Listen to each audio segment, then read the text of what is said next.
Castles, the iconic symbol of medieval Europe. How did they become star forts?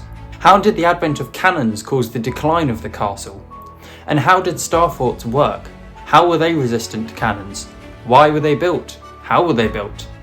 Let's have a look.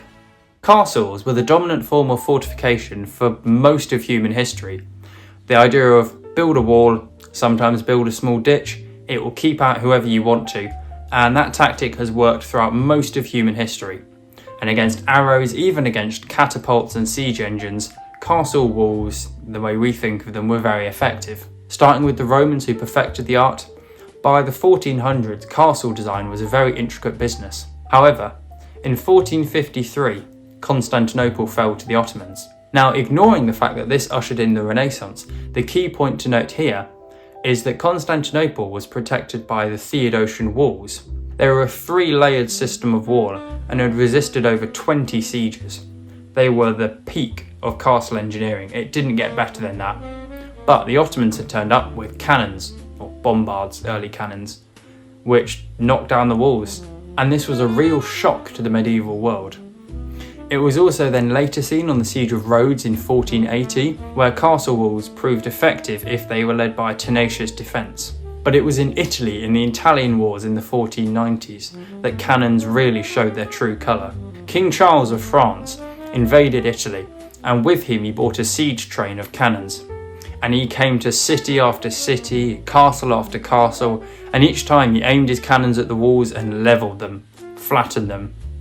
And suddenly all of these old castle walls, these old castles, these city walls that surrounded these important places, they couldn't withstand these cannons. Now, it was at the Siege of Pisa where the first way of truly stopping these cannons, of actually reinforcing your castle wall, was seen.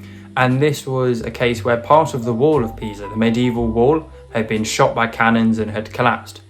But the Pisans inside, the Italians, built an earthen embankment inside. So when the French then charged through the breach over the rubble, they were met by a new earthen wall, which fired upon them. And it was also found that this new earth wall was very effective at absorbing the cannonballs from the French artillery. This was then also later repeated at the Siege of Padua in 1509, where again they used earthen embankments behind the main walls, so that once the castle walls had collapsed under the weight of cannon fire, there was then an earth wall behind, which proved very, very resistant to this cannon fire. Now, all of this was happening in the height of the Renaissance. The Italians were in their thinking era, and this ushered in the Tres Italiane, or Italian trace, which we now know as bastion forts or star forts. Now, let's go over the principle of this new way of designing forts. The idea of having a flat wall has existed for thousands of years, and it keeps your enemy out. Can stop arrows, can stop catapults, it's very effective. Could even double layer said wall.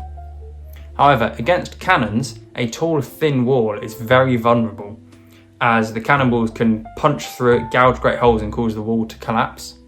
Think about if you're building a wall out of Lego.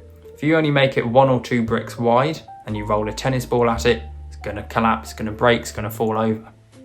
Now, the answer to this was to make the walls much lower and much, much wider. So they'd be hard brick walls and inside packed with earth.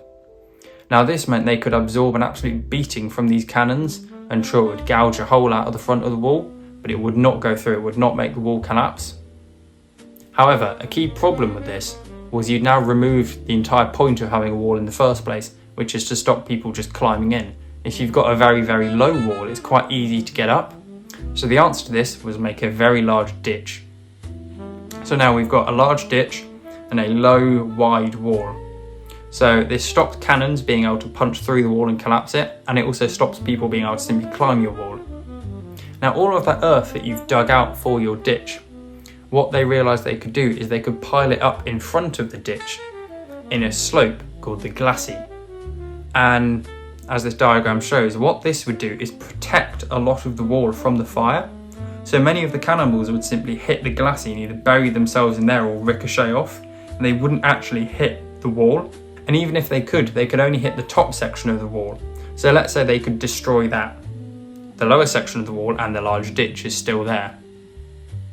The final key invention was that they added a small path along the outer edge of the ditch, known as a covered way.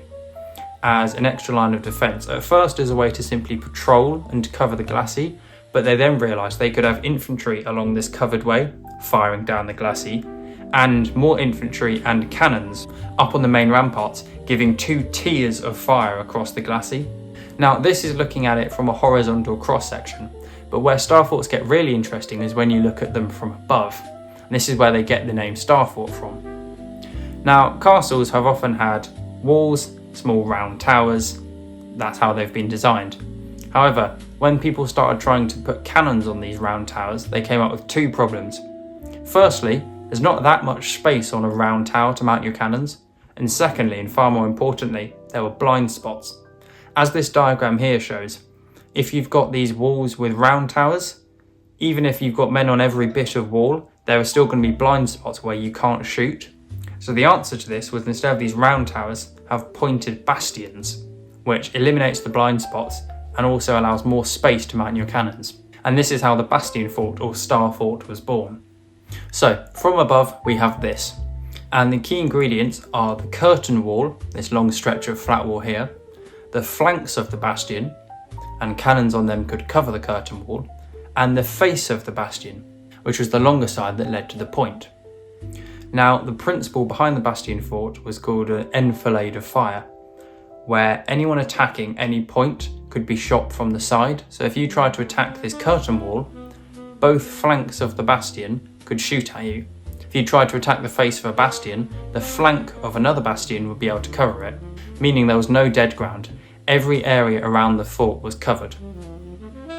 Now, people started building these forts, but they quickly realised having a long open curtain wall was a bit of a weak spot, because if you could get your cannons shooting at this long flat wall, it's only a long flat wall, it's quite easy to then break a hole in it.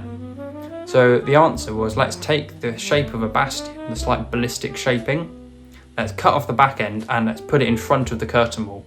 So essentially we take a triangle and we place it in front of this curtain wall, and this was called a ravelin.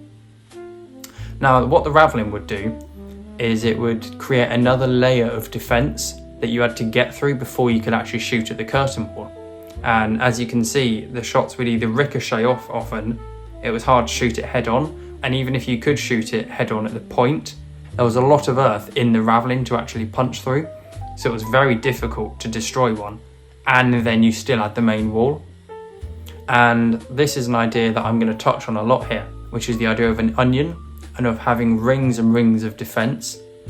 And the aim was essentially make it harder and harder, make it take longer and more cannonballs, more time before they could even shoot at the main walls, let alone break through them. And so in this way, as well as adding ravelins, someone also thought, what if we just take a stretched thinner ravelin and place it in front of the ravelin and make it cover the sides, and you could also then put them in front of the bastions, and these were called counterguards. And these again would simply provide another layer of defence, another wall that you had to break through before you could get at the main wall. And over time, many new methods of adding more layers were made. So there were hornworks, there were crownworks, and there were tenails. And these were all used to try and delay the attack. So the tenaille would sit just in front of the curtain wall, but was much lower than the main curtain wall, which meant the flanks of the bastion could still shoot across it and could still cover it, and it wouldn't obstruct fire. But it did mean that if you were trying to destroy said curtain wall, sure, you could destroy the top part of it, but the bottom half was protected. Hornworks and crownworks were other outworks, as they're called, which were placed often in front of ravelins or in front of bastions, and the entire point of them was to deny space to the enemy, to make the point that the enemy had to place their cannons much further away from the actual walls, and in some cases completely out of range, so that the enemy would set up his cannons and he simply wouldn't be able to reach the main wall. He'd have to destroy this hornwork and capture it first. And this is the principle behind Star Fort design, to have an enfilade of fire to cover all areas, and to deny the attackers the ability to openly fire at your walls by pushing them further and further away. The covered way, that little path around the edge of the ditch, also grew in size and complexity. the invention of a place d'armes, or a gathering point, sometimes at the point, sometimes at the inverse point.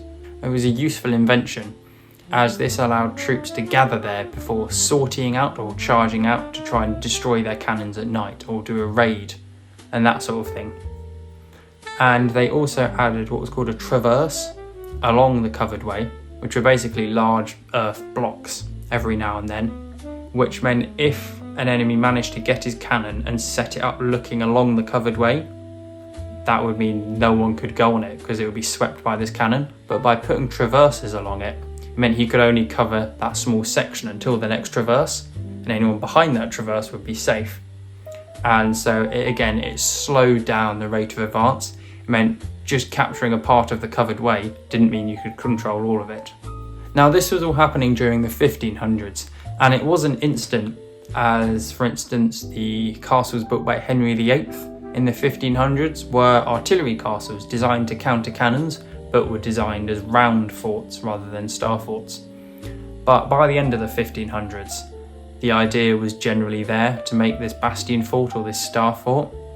A famous example would be Michele Saint-Micheli, who was a Venetian military architect and naval architect who went around the Venetian Empire, and he designed the fortifications at Zadar, Split, Chania, Candia, Corfu, Verona. He designed all of these walls, and this style, this Venetian style, was key because the flanks of the bastion were recessed or set back, and they were sort of covered by these ears, which basically would protect them from any cannon fire coming in. And yet we can see this design in the walls at Corfu, in the walls at Candia or Heraklion on Crete, or Malta, in the walls of Valletta, and interestingly also at the walls of Vienna, which would then later famously withstand a siege in 1683. By the 1600s, this art had become relatively standardised, and it had also become a lot more streamlined and common. The Dutch created their own system in the late 1500s and early 1600s, based on the idea that they did not have the money to make lots of stone walls, and due to the water tables in the Netherlands, all of their ditches would just flood, so they used this to their advantage, and they just built earth walls, which were just as effective as absorbing cannon fire, and all of their ditches were wet ditches and filled with water, which made it a lot harder to actually attack these forts. And these forts built by the Dutch were very effective.